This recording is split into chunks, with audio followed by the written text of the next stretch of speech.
what we see is that the poverty leads to not just the lack of facilities, but also lack of self-respect and lack of empowerment. So the solution is not to just give things.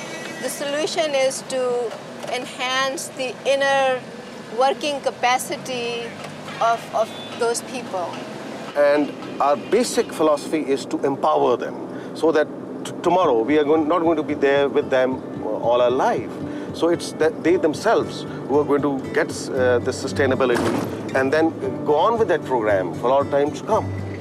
Lady health visitors, the trained birth attendants, the lady health workers. Lady health visitor, Azana, ये दोनों lady health workers.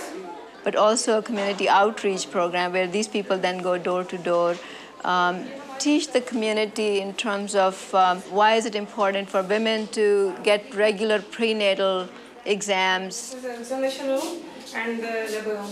Labor room, so you do prenatal exams, postnatal. Family planning, Family planning room. Family planning room is here.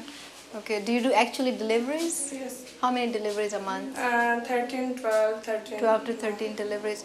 So if there's a delivery at night, what happens then? Our birth attendant here, trained birth attendant, she delivered the patient. At home? At home. They take care of it at home?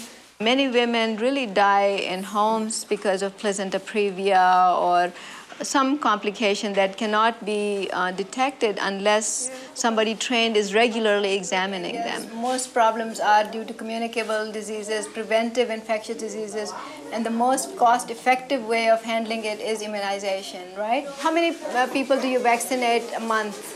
200 females. 200 females? 280 females. About monthly, okay.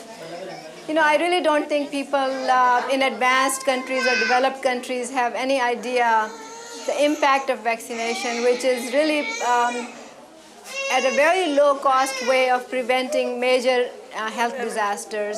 Not only just illnesses, but also debilitating long-term problems for people and their capacity to learn and to earn in the long